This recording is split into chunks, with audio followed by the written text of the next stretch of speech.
నమస్తే welcome to news hour నేను Deepika details చూద్దాం కేంద్ర బడ్జెట్లో ఖమ్మం జిల్లాకు పలు రంగాల అభివృద్ధికి నిధులు కేటాయించాల్సిన అవసరం ఉందని ఖమ్మం వాసులు అంటున్నారు ఎన్నో ఏండ్లుగా జిల్లా ప్రజలు ఎదురు చూస్తున్న రైల్వే కోచ్ అభివృద్ధి బయ్యారం ఉక్కు పరిశ్రమ గ్రనైట్ చిన్న మధ్య తరహా పరిశ్రమలకు వెసులుబాటు కల్పించాలని కోరుతున్నారు ఇక కేంద్ర బడ్జెట్పై ఖమ్మం ప్రజల అభిప్రాయాన్ని మా ప్రతినిధి రవికిరణ్ అందిస్తారు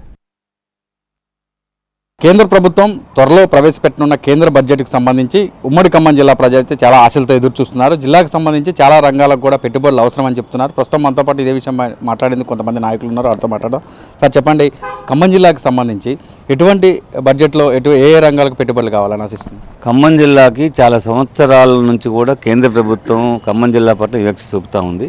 జలగం వెంగళరావు గారు కేంద్ర పరిశ్రమల మంత్రి ఉన్నప్పుడు ఖమ్మం చింతకాని మండలం నాగలంచ సమీపంలో రైల్వే స్లీపర్ కోచ్ ఫ్యాక్టరీ కోసం శంకుస్థాపన చేశారు. అది వచ్చుంటే ఈ ప్రాంతం చాలా అభివృద్ధి అయ్యేది, పారిశ్రామికంగా చాలామందికి ఉపాధి దొరికేది, చేయలేదు. ఇప్పుడు అది పెండింగ్లో ఉంది. మేము డిమాండ్ చేస్తూ ఉన్నాం ఆ రైల్వే స్లీపర్ ఫ్యాక్టరీని ఇక్కడ తీసుకురావాలని చెప్పేసి ఒకటి మేము కోరుతా ఉన్నాం. రెండోది కొత్తగూడెం నుంచి భద్రాచలం టు వయా కొత్తగూడెం నుంచి ఇక్కడ పశ్చిమ గోదావరి జిల్లా వరకు దీన్ని తోటపల్లి బహుశా వరకు రైల్వే లైన్ పునరుద్ధి ఉంది. చాలా సంవత్సరాలుగా దీని మీద సిపిఎం పార్టీ ఆందోళన చేసింది. అప్పుడు భద్రాచలం ఎంపీ ఉన్న మీడియం బాబురావు గారు కూడా చాలా ప్రయత్నం చేశాడు. దీన్ని మంజూరు చేశారు, సర్వేల కోసం డబ్బులు కేటాయించారు. కానీ దీనికి ముందుకు రావడం లేదు. సత్తుపల్లి దాకా ఇప్పుడు సింగరేణి కోల్ మైన్స్ కోసం రైల్వే ట్రాక్ వేసి నడుస్తూ ఉంది. అది ప్యాసింజర్ నడపాల్సిన అవసరం ఉంది. ఆ నుంచి కూడా పశ్చిమ గోదావరి దాన్ని పొడిగించాల్సిన అవసరం ఉంది. రెండు రాష్ట్రాలు అనుసంధానం అవుతాయి.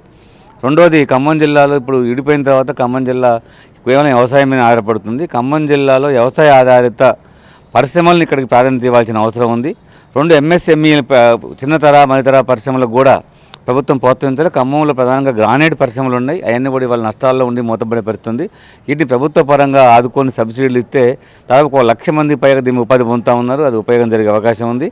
అందుకని రైల్వే ప్రాజెక్టు తర్వాత ఈ రైల్వే స్లీపర్ కోచ్ ఫ్యాక్టరీ ఎంఎస్ఎంఈలని ఆదుకోవడంతో పాటు వ్యవసాయ ఆధారిత పరిశ్రమలు ఖమ్మం జిల్లాకు చేస్తే బాగా అవకాశం ఉంది. మరొకటి ఇక్కడ ఖమ్మం జిల్లాలో సత్తుపల్లి ప్రాంతంలో బొగ్గు గనులు ఉన్నాయి, ఇంకా చాలా బొగ్గు బ్లాకులు ఉన్నాయి. వీటిని మొత్తాన్ని కూడా సింగరేణి సంస్థకి కేటాయించినట్టయితే ప్రభుత్వ రంగ సంస్థ కాబట్టి ఉద్యోగాలు పెరిగే అవకాశం ఉంది.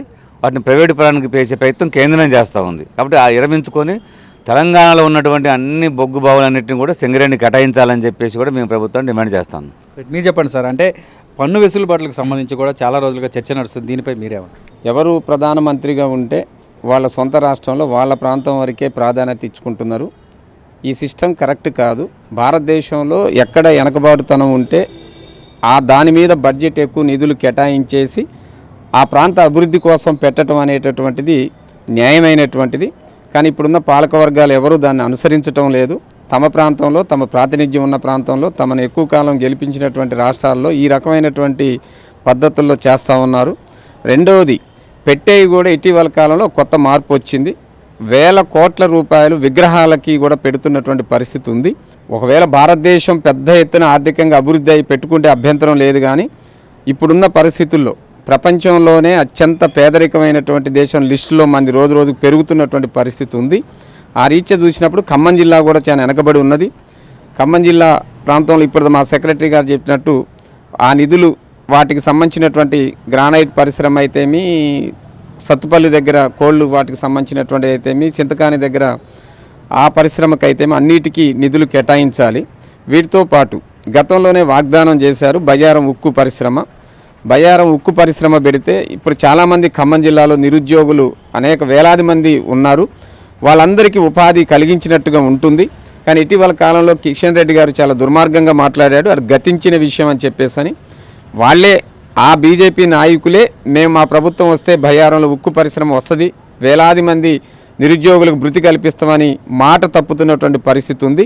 అందుకనే ఇవి వచ్చే బడ్జెట్లోనైనా ఈ నిధులు కేటాయించాలని చెప్పేసి కోరుతా ఉన్నాం. మీరు చెప్పండి సార్, అంటే స్థానికంగా ఇంకా ఏ రంగాలకు సంబంధించి పెట్టుబడులు వస్తే బాగుంటుంది? స్థానికంగా ముఖ్యంగా ఖమ్మం జిల్లాలో దాదాపుగా 15 లక్షల పైన జనాభాతో కూడుకొని ఉన్నది.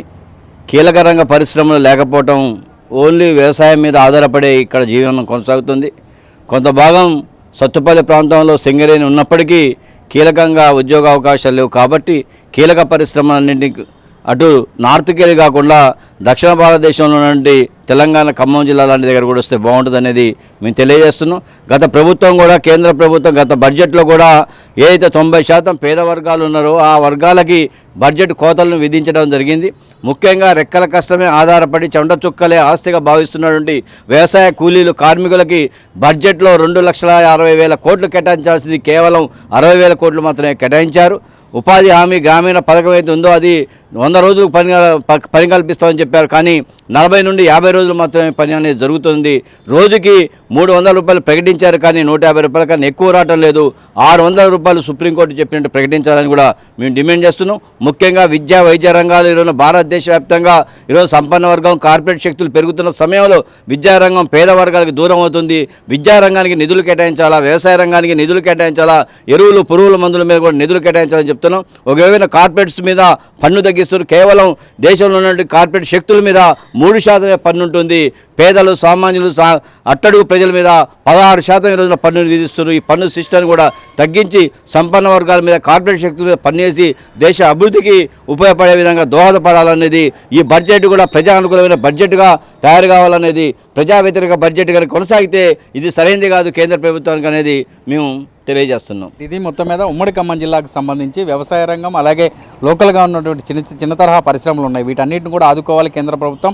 అలాగే రైల్వే కోచ్కి సంబంధించి కావచ్చు, బయ్యారం ఉక్కు సంబంధించి కావచ్చు, వాటన్నిటి మీద ప్రభుత్వం చర్యలు తీసుకుని ఎక్కువ నిధులు కేటాయించి వాటన్నిటి కూడా అభివృద్ధి చేస్తే చాలామందికి ఉపాధి కలుగుతుందని చెప్తున్నారు. అలాగే వ్యవసాయ ఆధారిత ప్రాంతాల్లో విద్యకు సంబంధించి కూడా ఎక్కువగా పెట్టుబడులు అనేవి పెట్టి కొంత డెవలప్ చేసినట్టయితే జిల్లాకు చాలా అభివృద్ధి వస్తుందని చెప్పి స్థానిక వాసులు అయితే కోరుతున్నారు. ఇది ఇక్కడ పరిస్థితి గణేష్ కిరణ్ ఖమ్మం జిల్లా.